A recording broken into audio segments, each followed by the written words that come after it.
Eu achei ótimo.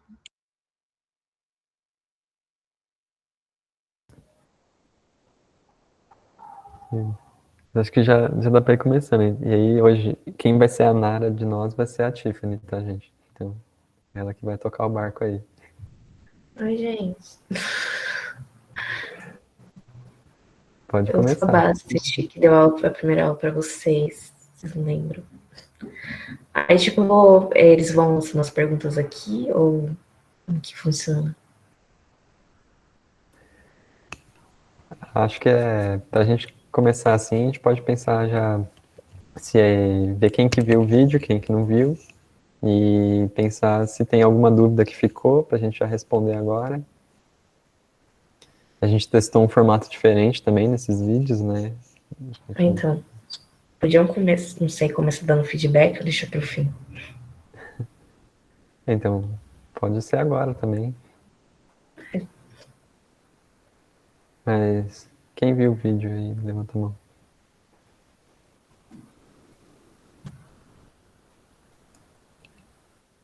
Ninguém levantou a mão, acho que ninguém viu. Eu confesso que eu nunca tenho tempo de ver, eu sempre vejo no dia seguinte da aula, porque vai é sempre assim. Ah, beleza. Eu também não tive tempo de ver ainda. Até tive. Boicote. Ah, beleza.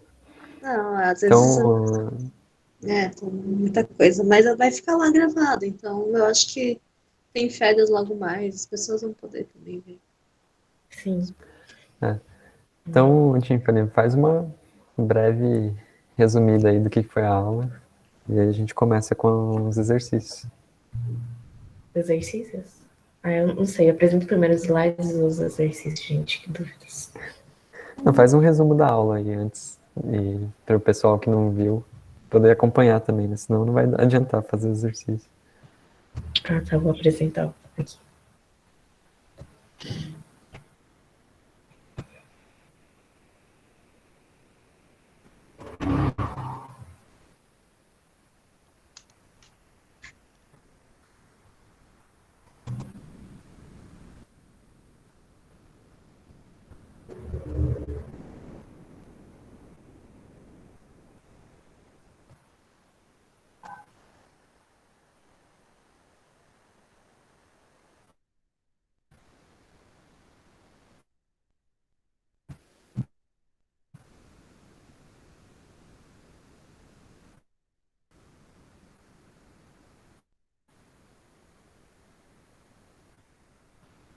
Estão vendo a tela? Ainda tá carregando, mas tá indo. Ainda tá carregando aqui também. Agora apareceu. Acho que a gente pode fechar a câmera quem não estiver apresentando ou falando para acho que facilita também. Talvez possa ser a internet.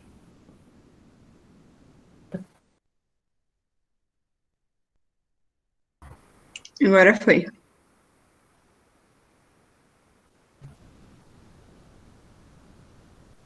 Gente, acho que a internet tá bom.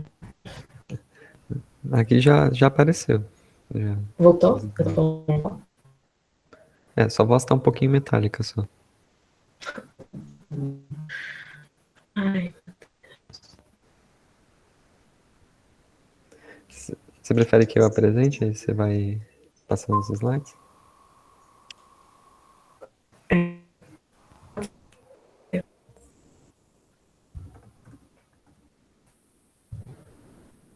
você vai... Eu passo...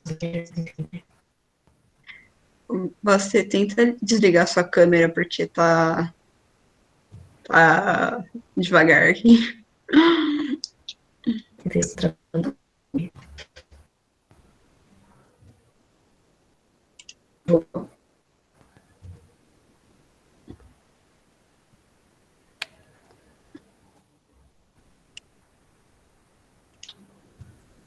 Acho que melhorou um pouquinho.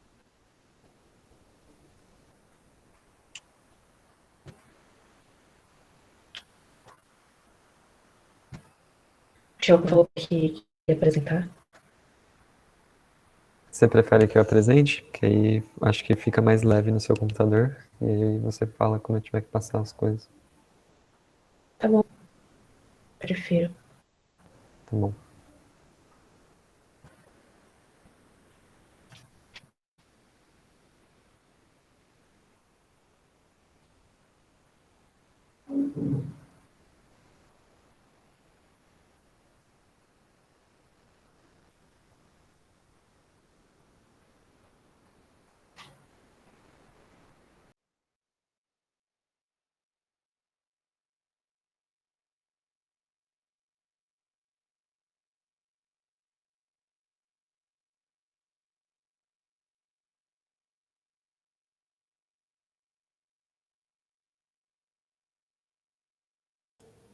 Já estamos vendo aqui, Choco. E aí Tô bem. a Tiffany vai me falando onde que eu tenho que ir. Então, nessa aula sobre tradução e síntese proteica, que vocês vão ver depois, gravado. Pode passar, show. Aí aqui a gente fez uma breve revisão da aula que vocês tinham visto antes, de transcrição. Aí fala um pouco dos conceitos que tem, ou não precisa? Assim, só fala mesmo por cima. Essa parte de transcrição foi da aula anterior, né? A gente só deu uma retomada neles. Então Pode pode passar. passar. Passa. Aí a gente vê um pouquinho sobre os ribossomos, né? E o papel deles na síntese proteica, né? Como eles participam dela. Pode passar, show. Se você quiser falar alguma coisa, pode falar, tá? Tá bom. Aí a gente abordou o conceito de códon, que esse é um conjunto de 3 bases nitrogenadas, que vai ser correspondente ao aminoácido. E também a gente abordou o código genético, que é o conjunto de todos esses códons em uma tabela só, que depois a gente vai mostrar. É essa tabela aqui. Isso. Aí tem os códons e assim tem vários, assim às vezes tem vários códons para o mesmo aminoácido, como ali a leucina, que tem 4, a leucina tem 4. Tem códons que são mais específicos. Aí ali tem o G, que é a metionina, que é o códon que inicia a síntese. E a gente tem ali os 3 códons de parada, que é quando interrompe a síntese proteica. Melhor falar um pouco da leitura, de como é isso? Sim. Tá. Aí aqui, processo de tradução, onde a gente tem uma fita de RNA mensageiro, o ribossomo e o RNA transportador, que é essa fita amarela meio que encaracolada. Aí cada RNA transportador, ele vai carregar numa pontinha o aminoácido, que vocês estão vendo ali aquelas caixinhas coloridas com o nome dentro, ali em cima. E aí, esse RNA transportador, ele vai ter um anticódon, que vai se encaixar com esse códon do RNA mensageiro. E essa leitura, assim, do RNA mensageiro vai sendo feita em 3 bases, né? Vai sendo gradual. Quando o anticódon desse RNA transportador se liga ao códon do RNA mensageiro, ele vai liberar um aminoácido e assim vai se formando uma cadeia de aminoácidos que vai gerar no futuro uma proteína. Quer falar alguma coisa, Chu? Só para explicar, gente, um pouquinho. Lembrando que depois da transcrição, né, vai sair o RNA mensageiro lá do núcleo da célula, onde estava o DNA. A transcrição ela vai acontecer inteiramente dentro do núcleo. E aí esse RNA mensageiro, que ele já é uma transcrição, né, do código que está no DNA, ele vai sair do núcleo e ele vai chegar nos ribossomos que estão presos ali no retículo endoplasmático rugoso em volta do núcleo. E nesse retículo endoplasmático, né, ele se chama rugoso porque está cheio de ribossomos na superfície.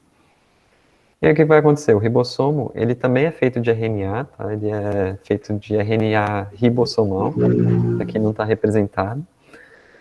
E aí ele vai fazer o quê? Ele vai ler, né, como se fosse uma fitazinha aí do RNA mensageiro, que ele vai lendo as letrinhas, a sequência delas, e vai encaixando RNAs transportadores nessa fita, de acordo com o que vocês estão vendo aí na imagem, né? E aí, cada vez que ele encaixa um RNA transportador novo, ele separa o RNA transportador daquilo que ele está transportando, que são esses aminoácidos. E aí, conforme vai lendo, né, a sequência de pares de bases que a gente vai passando ali do RNA mensageiro, a gente vai formando, né, que nem a Tiffany falou, a gente vai formando essa sequência de aminoácidos que vai formar aí a estrutura de uma proteína, né, o esqueleto de uma proteína. Então, quando a gente falou do código genético, né, ali que a gente mostrou aquela tabela, né, a gente está falando justamente de qual a sequência, né, de códons, que são essas trincas de letrinhas, essas 3 letrinhas ali, que corresponde a cada RNA, corresponde a cada RNA transportador que está carregando cada aminoácido, né? Porque o que vai acontecer? Você quer explicar essa coisa da degeneração do código para eles, Tiffany? Da Pode ser. correspondência? Uhum, eu explico.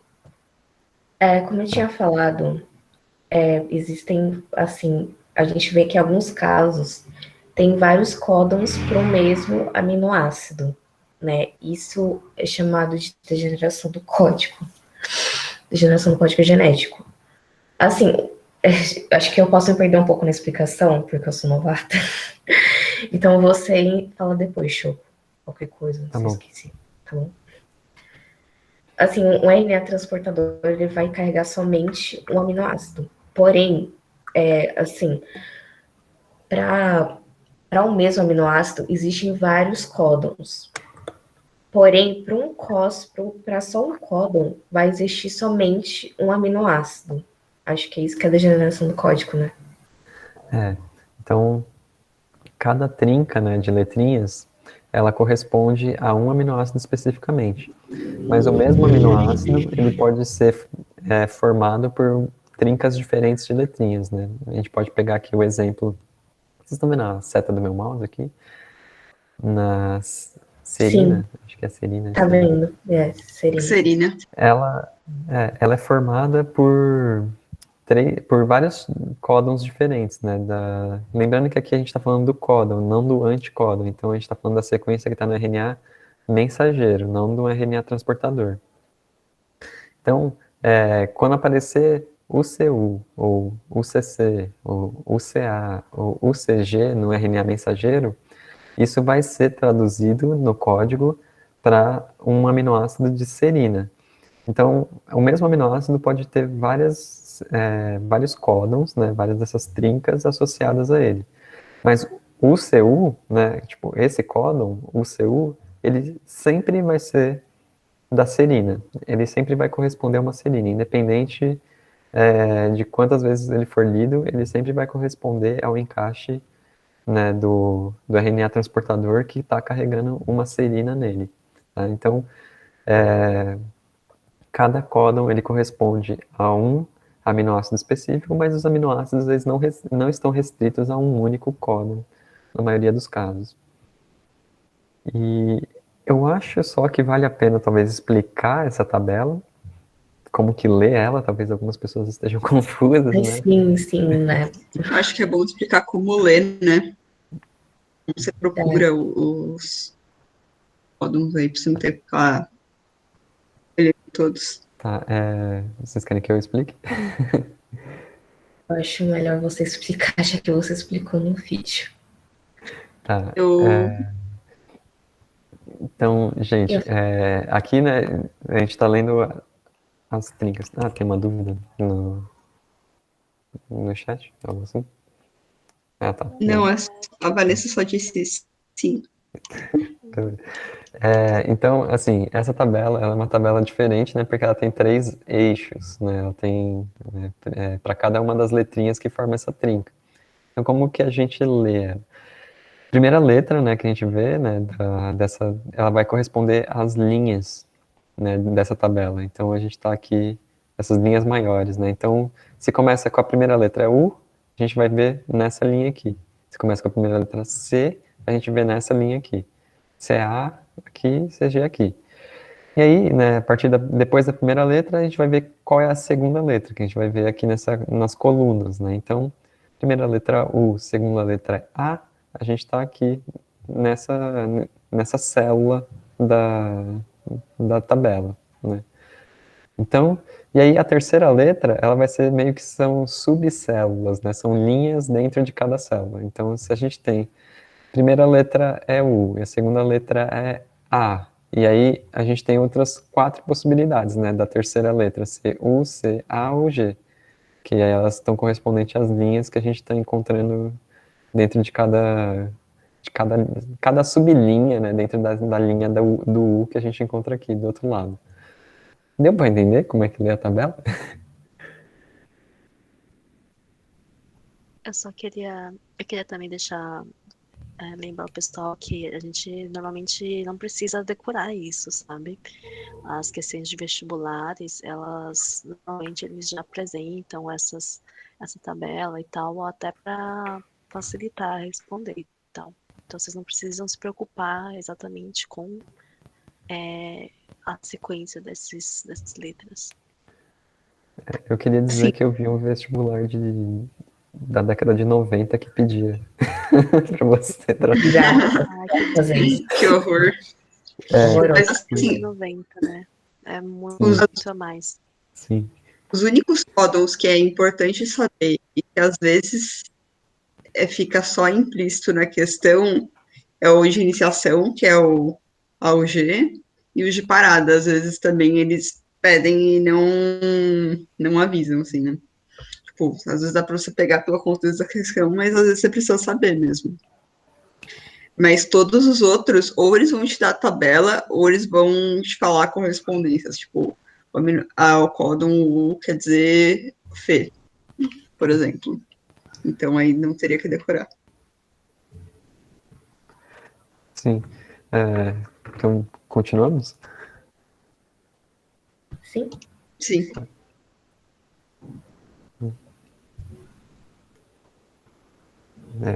Tiffany, com você.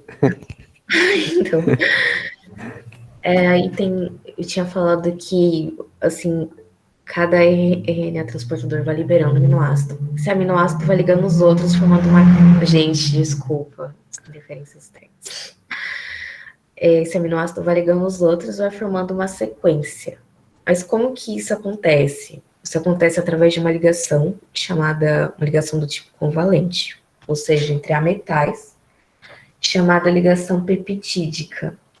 Aí eu não sei, não sei quando foi a aula de proteína de vocês, não sei se vocês já esqueceram, mas assim, você pode ir apontando Posso. aí a estrutura. Isso, aí tem um grupo amina ali, que é NH2. Aí a gente tem um radical, que é representado por esse R aqui. A gente tem o carbono. E a gente tem um grupo ácido carboxílico ali, no cantinho. Isso, esse daí mesmo. E aí, que agora vai passar o avião, gente. É um caos agora aqui.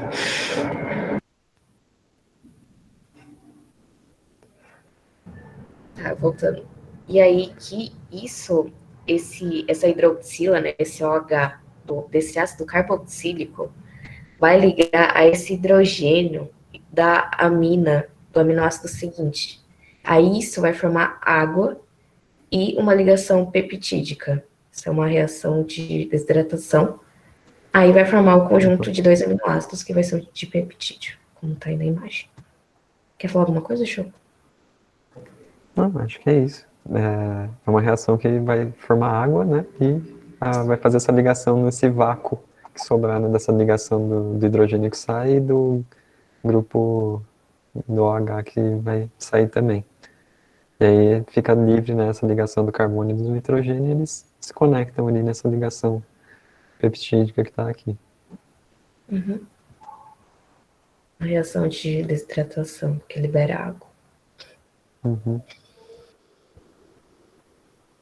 Aí aqui eu tinha falado dos radicais. Peraí, gente. Os radicais. Aí, o que eu ia falar, os radicais são estruturas, né? Que variam de um aminoácido para outro. Por exemplo, a única coisa que vai variar de um aminoácido para outro é só o radical, porque a estrutura de amina, o carbono ali e o ácido carboxílico vai ser sempre a mesma. A única coisa que varia são esses radicais. Aí existem radicais que têm a mesma fórmula molecular entre si, como o caso da leucina e da isoleucina lá em cima. Porém, a estrutura delas são diferentes, como o jeito como elas se conectam, né, a cadeia consequente do aminoácido é diferente. E aí tem uma outra coisa que quando você tem essa sequência de aminoácidos alinhados, você vai ter os radicais alinhados, e essa sequência linear de radicais vai ser chamada de cadeia lateral, que vai ser apresentada no próximo slide. Posso acrescentar uma coisa? Pode. Desculpa, gente, se eu esqueço de falar alguma coisa, foi mal. Imagina. Estão vendo que os radicais, eles têm corzinhas aqui na imagem, né? Então, tem... Os verdes, eles são cadeias que são apolares. E aí, isso quer dizer que, tipo, não tem nenhuma carga e tal. Aí, os roxinhos são cadeias polares. Isso, em geral, tende a... Tipo, coisas polares se atraem por coisas polares e coisas apolares se atraem por coisas apolares. E os radicais, né, e as características químicas que eles têm é justamente o que vai definir depois a forma da proteína. Então, à medida que a proteína vai se formando, ela vai se embolando nela mesma, baseado nessas afinidades elétricas entre os radicais, isso que vai definir a forma da proteína. Então, por isso que é importante, assim, a gente entender o que esses radicais estão fazendo aí. Foi mal o slide em inglês, gente, a imagem. Aquela era muito bonitinha, coloridinha, pra não usar. Eu coloquei aí, gente, mas enfim. A imagem tá aí, eu não lembro. Mas mas assim, tipo, o que está escrito em inglês, ele é só ilustrativo, porque a mensagem importante, assim, são estruturas que variam e que elas têm características. E aí, o que está escrito em cada um dos aminoácidos, vocês podem relevar, porque não é importante para a vida de vocês no vestibular. Sim, eu só tenho que entender, tem dessa questão da polaridade que ia falar no outro slide, que a Precoce já matou. Opa, perdão. Imagina, eu agradeço. Que aí, essa interação, né, entre os radicais, tem radicais que vão ser apolares, e tem radicais que vão ser polares, que vai determinar a estrutura e a função da proteína. Pode passar, deixa eu... Aí, como ela falou lembrando de que, por exemplo, radicais apolares, eles vão meio que se atrair. Acho que é isso, né, gente? Depende do tipo de interação, né? Isso. E radicais apolares, eles vão se retrair meio assim, e vai formando essas estruturas, essas ondas, essas curvas na proteína. Aí a gente tem aqui os 4 tipos de estrutura, né, de organização de uma proteína. Aí a primeira é a estrutura primária. Aí a gente vê essas bolinhas, cada bolinha daqui é um aminoácido. Aí a gente vê perfeitamente eles aqui. Aí a segunda é uma estrutura secundária. Ela é já mais alinhada, conta de ligações de hidrogênio, entre outras. Aí temos a terceira, que é a estrutura, a gente passa muito a ver aqui, estrutura terciária. E aqui a gente tem a quarta, que é onde a proteína ela tem função, ela é ativada, vamos dizer assim. Aí no vídeo eu falei um pouquinho do exemplo do que é uma desnaturação, que acho que você já deve ter ouvido falar alguma vez. Que é, por exemplo, por conta de pHs muito altos, né? pH ou temperatura, essa proteína ela vai perder essa estrutura, as ligações dela vão sendo quebradas, e ela vai voltar para a estrutura terciária. E assim, essa proteína, ela é inativada, ela perde a sua função, e não dá para ela voltar mais. Então, e eu falei também que isso ocorre quando, por exemplo, a gente tem febre.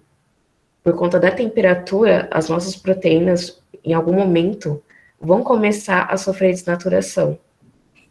Aí, acho que é bom saber disso.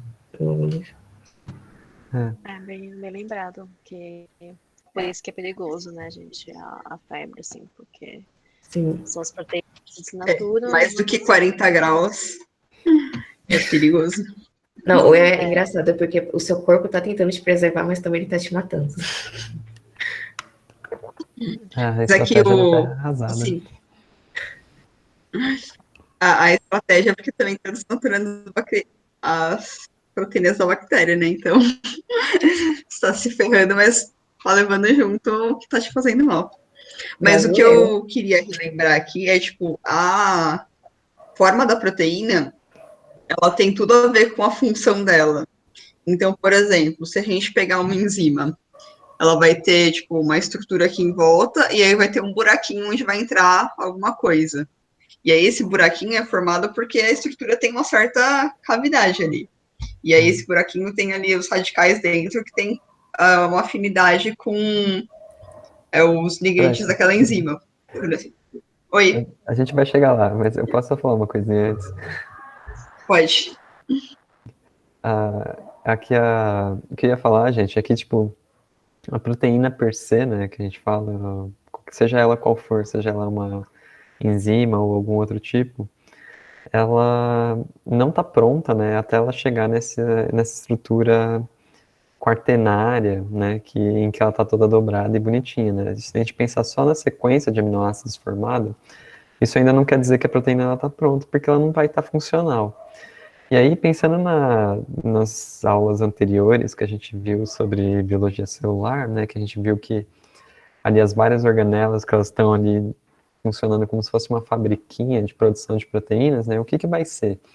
Esse processo que acontece depois da tradução é justamente esse processo em que o corpo vai fazer essas dobras da proteína, vai fazer essas interações do jeito, deixando ela do jeito que ele quer para usar ela. Então, quando a gente pensa que depois que o ribossomo ele tá traduzindo ali, né, uma sequência de aminoácidos, essa sequência ela não fica solta e ela vai se dobrar sozinha, né? Ela, na verdade, ela é traduzida e ela é mandada para dentro do retículo endoplasmático rugoso.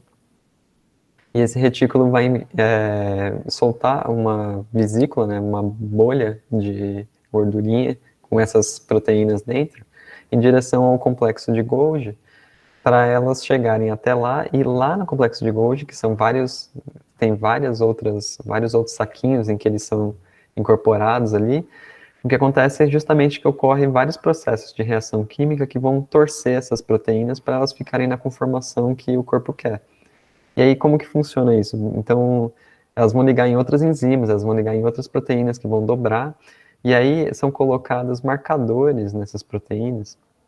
Isso é um pouquinho a mais, mas ajuda um pouco a entender também parte das coisas, que é, por exemplo, eles colocam açúcar, eles colocam grupos de fósforo, né, reações químicas que chamam de glicolização ou de fosforilação, que elas vão prender, servir como se fossem, tipo, pregas, ou como se fossem ganchinhos que mantêm a proteína na dobra que você fez.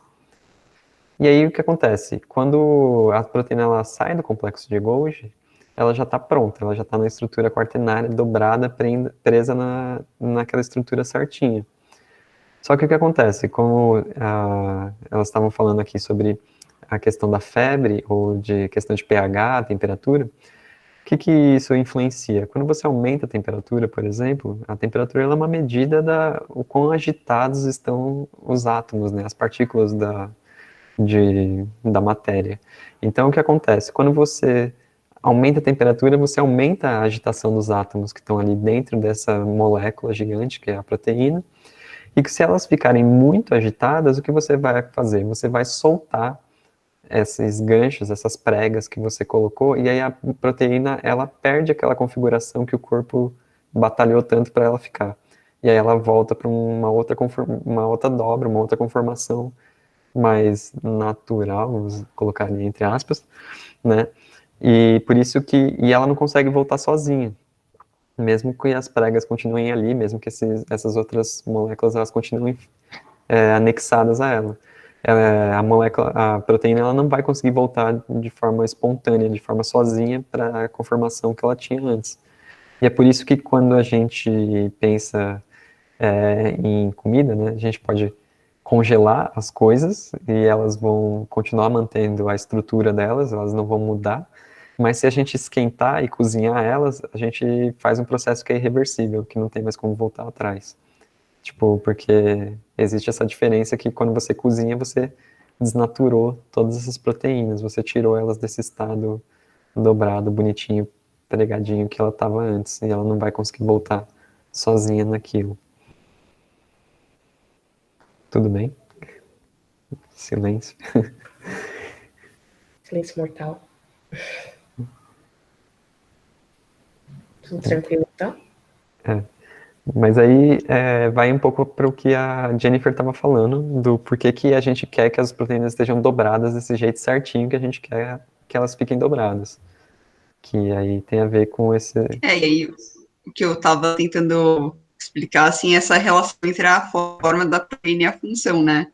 Que, assim, o Choco explicou muito bem o que acontece quando perde a função e é justamente quando perde a forma, justamente perde toda a função da proteína. Isso. E aí, Tiffany, você quer continuar daqui? Posso? Aí. Isso. Acho que é isso. Tá certo. Só respondendo o Guilherme aqui, a forma, tipo, é esse jeito que ela tá dobrada, né? Esse jeito que ela tá dobrada, ela tem a ver com a sequência que ela tem e tem a ver com a função que a proteína vai ter depois também. Então tá tudo interconectado aí, a sequência, a forma e a função. É complexo de entender, mas a gente tem que lembrar que essas bolinhas que a gente está vendo aqui na estrutura primária, né, ela não está sozinha, ela tem uma cadeia lateral, né, anexada a cada uma dessas bolinhas, e elas interagem, né? Então, a gente pegar, por exemplo, cadeias que tem carga negativa e carga positiva, por exemplo, elas talvez se atraiam. Então, talvez por isso, por exemplo, nessa parte aqui da proteína, tem uma positiva de um lado e uma negativa do outro que está puxando, formando essa dobrinha dela ali. Dá para entender mais ou menos o que está acontecendo? Tipo, são interações que ocorrem entre as cadeias laterais de cada aminoácido. E elas vão fazer essas dobras. E aí o que acontece? Isso vai dar a forma da proteína, mas também vai permitir que a proteína ela tenha interações com outras coisas que não só ela mesma, com coisas que estão do lado de fora, né? Então, você dobrar a proteína para que ela fique com certos aminoácidos expondo, por exemplo, a cadeia deles para um lado, por exemplo, pode facilitar que você tenha essa interação com coisas que você quer que esses aminoácidos, que essas cadeias laterais interajam. Então você vai dobrar ela de um jeito que você queira que fique desse jeito. Fez sentido? Sim. Eu entendi que, de acordo com a estrutura, né, a forma vai mudar e de acordo com a forma ela vai ter uma função diferente. Por isso que eu entendi. Isso. Perfeito. Lembrando, né? Tipo assim, por que elas vão diferir em estrutura e, consequentemente, função? Pelos radicais e pelas interações entre eles, que é a única coisa que diferencia de uma. Assim, né? Na estrutura do aminoácido, a única coisa que diferencia de um para o outro são os radicais. Uhum. Aí a precoce, o Jennifer, não sei como vocês conhecem ela. Eu me Ela, apresentei como Jennifer. Jennifer, tudo bem. E ela falou um pouquinho da enzima, né? Aí esse negócio de sítio de ligação vai entrar dentro disso, que é uma região da enzima, né? Que é uma proteína, que por conta dessa cadeia lateral, ela vai ter um formato diferente, onde ela vai poder se ligar e reagir com outros compostos, que a gente chama também de substratos. Aí isso é o sistema chave-fechadura, pode passar. Choco pro próximo para mostrar. Aí aqui a gente tem a enzima. Lembrando que toda enzima é uma proteína, mas nem toda proteína é uma enzima. Aqui a gente tem o centro ativo, que é onde a cadeia lateral ela dá essa estrutura diferenciada, onde vai se ligar um substrato. Aí quando o substrato tenta se encaixar aqui, esse centro ativo ele meio que ele se adequa ao formato desse substrato. É como se fosse uma chave, porque a chave se adequa à fechadura, entendeu? E aí, quando ele consegue se adequar, vai começar uma reação, né? Onde esse substrato vai ser dividido, vai ser quebrado por essa enzima. E depois disso, a gente vai ter produtos que vão ser liberados. E esse centro ativo, ele vai voltar ao normal, como ele estava antes de interagir com esse substrato. E assim, por seguinte, ele vai interagindo com diversos substratos e voltando ao seu formato original depois. É. E é mais ou menos isso. Muitas vezes, gente, esse processo ele é muito mais mecânico do que parece, assim, né? Tipo, no caso, o substrato, quando ele encaixa, provoca alguma coisa, assim, seja porque a atração é forte, aí ele força ali um pedaço dele que rompe entre um produto e outro, né? Ou acontece às vezes até uma mudança na configuração da proteína da enzima que força eles a se quebrarem, né? Então, por exemplo, eu vou ter que mostrar a minha câmera aqui.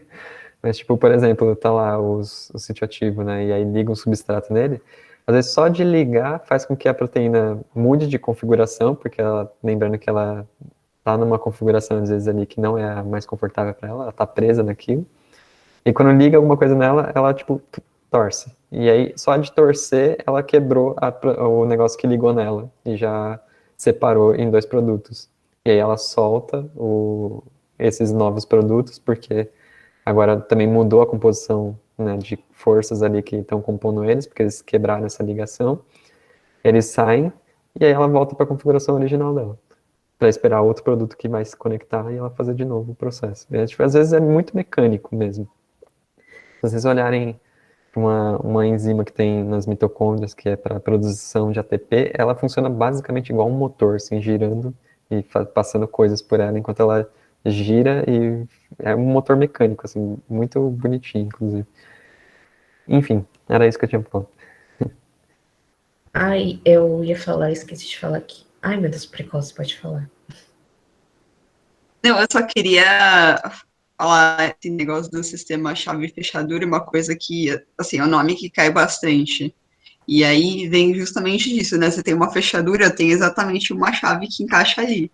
Então, nessa primeira figura, tem, assim, uma molécula do exato formato do substrato que encaixa ali. Se você colocar só um círculo, não encaixa. Colocar só um triângulo, não encaixa. Então, a chave é o substrato, né? A fechadura é a enzima que vai ter exatamente o formato que encaixa no substrato para ter aquela reação química. Uma outra coisinha que eu esqueci de falar, que a enzima, ela é um catalisador biológico. Assim, por que ela é um catalisador? Porque ela vai quebrar alguma coisa, no caso, esse substrato, e aí ela vai gerar produtos. A reação não necessariamente precisa ser de quebra, né? Mas ela vai facilitar que ocorra uma reação química ali, seja quebra, seja junção, às vezes, das pecinhas também. Isso. Acho Posso- Exato. Eu só ia falar que tem reações assim que inclusive elas nem acontecem se não tiver um catalisador. Então é bem importante a função, né? A importância do catalisador nas reações. Sim. Vou passar, então.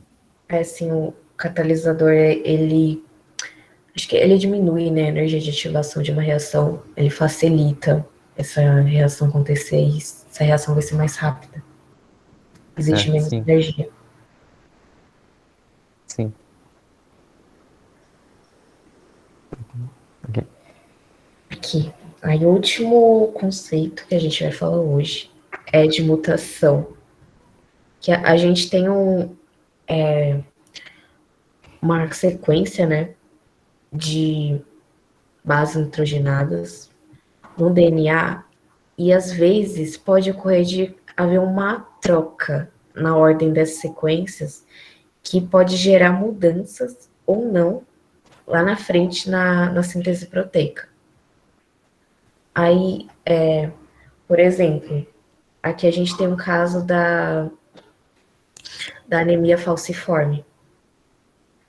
A gente tem a fita normal de DNA que vai gerar esse RNA mensageiro, né, de guanina, adenina, que esse códon está relacionado, né, a síntese de glicina, acho que é glicina esse daqui.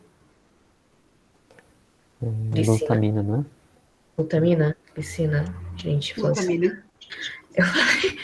eu falei glicina no vídeo. Bom dia.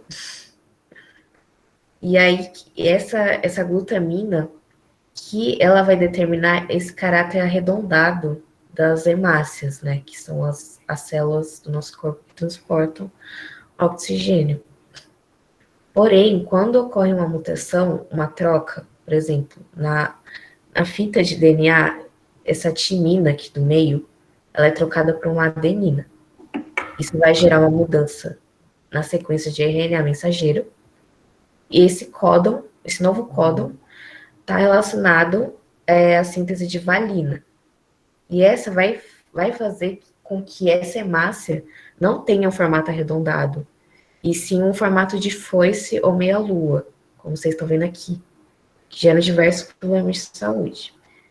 Porém, eu acho que várias pessoas pensam que mutação é algo, não sei, algo relacionado negativo, mas isso não é verdade. Existem mutações que são negativas, como o caso da anemia falciforme, positivas, existem mutações que são neutras. Por quê? Pode passar. Existem mutações que são neutras porque, como eu falei, existem vários códons para o mesmo aminoácido. Então, às vezes, ocorre a troca de uma base, né, no códon, e o códon, porém, o aminoácido, né, desse códon mutante é o mesmo do códon original por conta dessa degeneração do código que eu falei, que vários códons estão relacionados ao mesmo aminoácido. Aí nisso a gente vai ter uma mutação neutra. Isso. Eu só queria adicionar uma coisinha, que é se ficou claro, né, a relação entre a sequência de letrinhas que a gente tem lá no DNA para a sequência de aminoácidos que vai fazer a proteína e para a proteína ser produzida e disso para para as características que a gente observa, né, tipo nos seres vivos, né, tipo, por exemplo, um exemplo bem simples, a cor dos nossos olhos. A cor dos nossos olhos, ela vem de pigmentos que são produzidos durante a formação do nosso corpo, né, durante a formação mais especificamente dos nossos olhos, da íris. E aí o que acontece? Quando a gente tem certas sequências ali do nosso DNA que vão fazer o quê? Elas vão transcrever para um RNA mensageiro, que vai ser traduzido numa sequência de aminoácidos, que vai ser dobradinha numa proteína, e aí a forma final dessa proteína, ela vai ser o quê? Vai ser um pigmento, que basicamente é uma proteína que quando a luz passa por ela, ela vai fazer com que a luz, ela vai absorver um certo comprimento de radiação da luz e deixar passar, por exemplo, a cor verde, né? Que é a cor, por exemplo, mais abundante que a gente tem aí, por aí. Ou pode ser que ela faça o contrário, ela deixe passar a cor verde e a cor vermelha com bastante facilidade. E aí gera um pigmento que vai deixar a cor dos nossos olhos marrom. E aí, o que vai mudar, né? Se você mudar uma letrinha só, talvez não faça diferença. Talvez mudar mesmo um aminoácido ali no meio, não faça diferença. Mas pode ser que isso gere uma diferença real na forma como essa proteína ela vai deixar a luz passar por ela, e isso pode alterar a cor desse pigmento e vai alterar, consequentemente, a característica que a gente vai enxergar no ser vivo, ou seja, nesse caso, nesse exemplo, a cor dos olhos, né? Então, só para deixar claro como que, às vezes, a mudança de uma letrinha lá no código genético, lá que a gente tem no DNA, ela pode fazer uma diferença para a característica, porque a gente observa mesmo, que é para aquilo que a gente realmente consegue mensurar, vamos dizer assim, né? Que a gente consegue ver. Que é aquela coisa que a gente falou quando a gente estava falando lá de evolução, né? Do que é o fenótipo e o que é o genótipo. Não sei se vocês lembram disso. Mas eu queria só ressaltar essa conexão, né? Essa volta toda que a gente deu para olhar para as células e para a questão do DNA, produção de proteínas, e como que isso conecta com aquilo que a gente viu lá no começo. Aí uma coisinha que pode voltar na tabela do código genético, Choco. A gente está vendo esse U aqui, que é da uracila. Eu queria lembrar, ressaltar que a uracila é uma base nitrogenada exclusiva de RNA. E ela meio que corresponde à timina, que é uma outra base exclusiva do DNA. Por exemplo, quando ocorre a transcrição, aí a gente tem uma fita de DNA que, por exemplo, tem uma timina.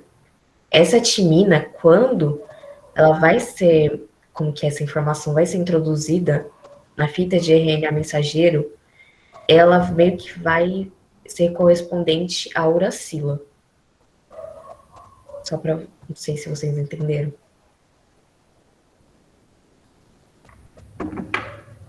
Deu para entender também. Aqui a gente também falou disso na semana passada. A gente até cantou uma musiquinha. É que eu acho que é bom lembrar, não sei, assim, por conta... Sim, é ótimo lembrar. Olhando essa tabela, às vezes pulga Sim. essa... Nossa, o que o Sil tá E é fazendo? uma pegadinha de vestibular. Tipo, às vezes acontece. Também. Você fala, o que esse Sil tá fazendo aqui?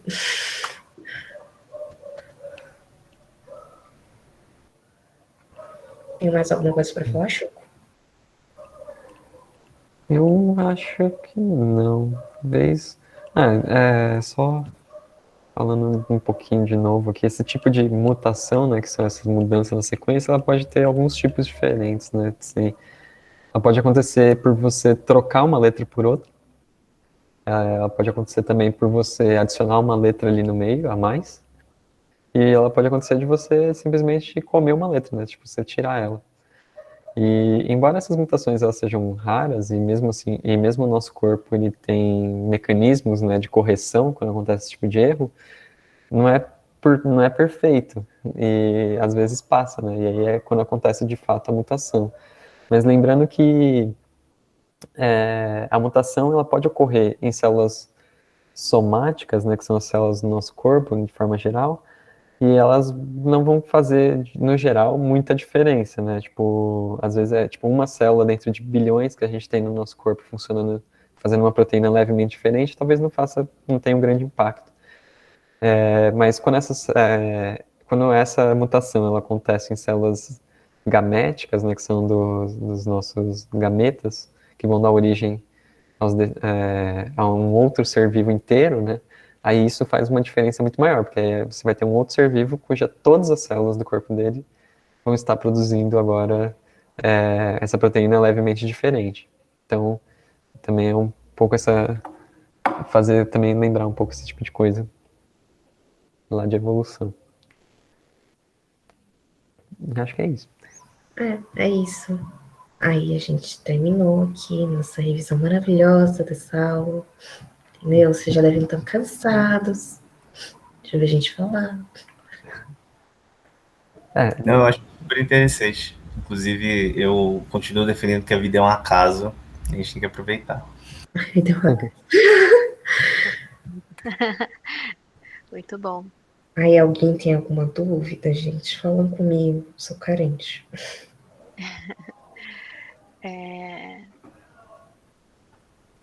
Na verdade, eu tinha uma dúvida que eu lembro que eu estudava com um mano, que ele queria fazer um projeto de mapeamento genético no blockchain, assim, um negócio meio doido.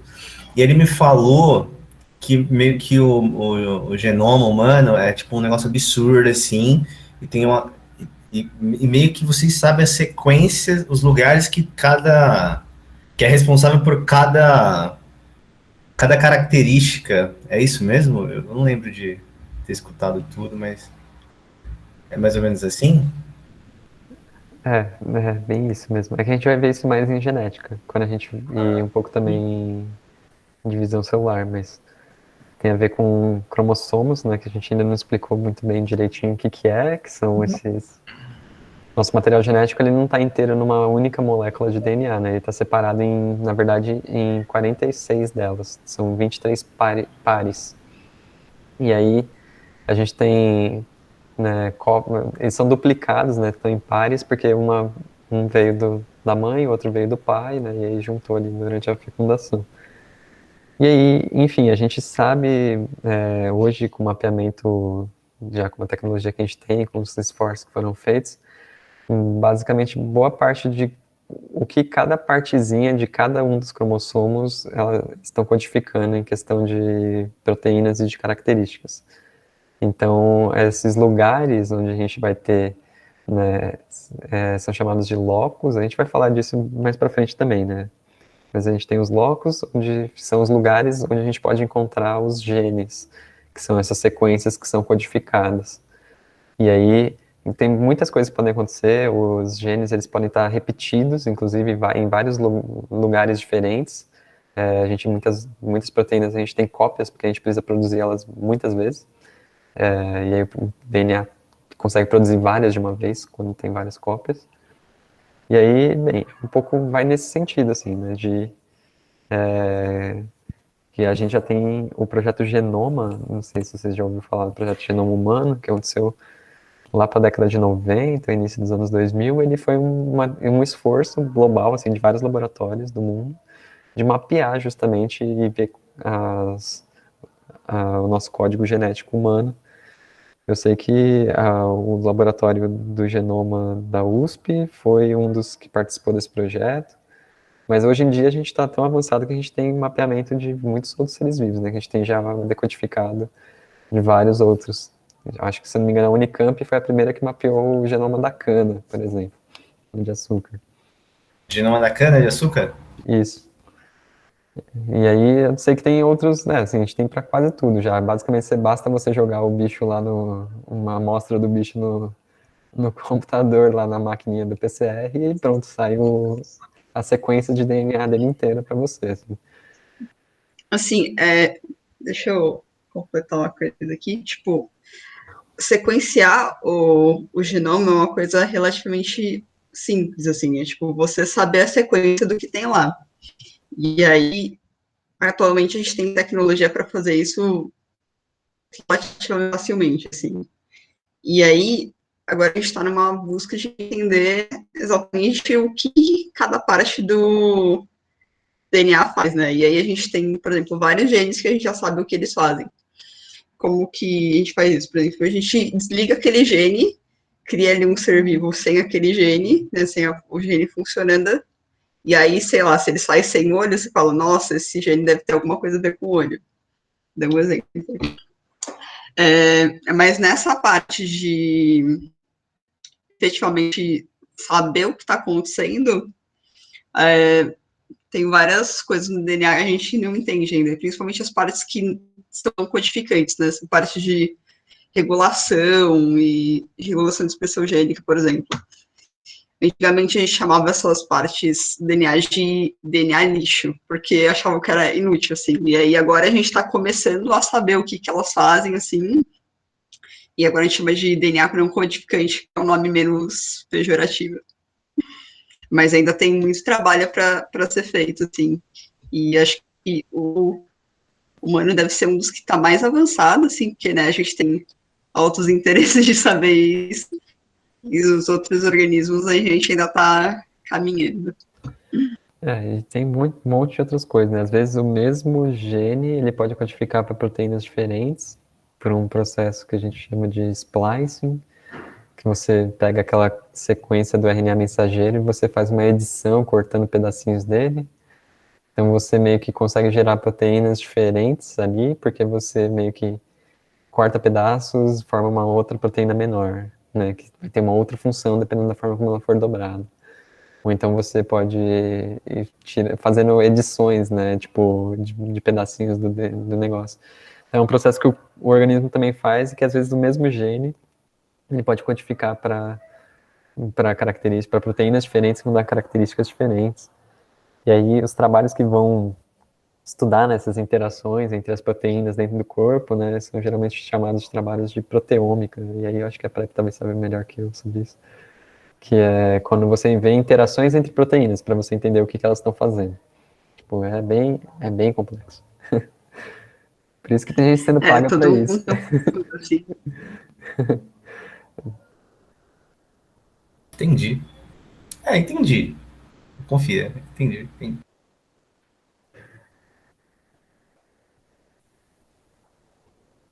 Mas é isso aí, pessoal. A gente já estourou um pouquinho o horário e acho que se vocês não tiverem mais nenhuma dúvida, a gente pode ir encerrando por aqui. Então, eu vou dar uma boa noite e até a próxima. Boa noite aí, gente. Falou, gente, tá? Aproveitem o recesso, hein? Boa noite, gente. Descansem, durmam muito, entendeu? Bebam água. Tchau, Tiffany. Valeu pela aula, viu? Aproveita as férias. Aprenda bastante. Falou também. Tchau, tchau, galera.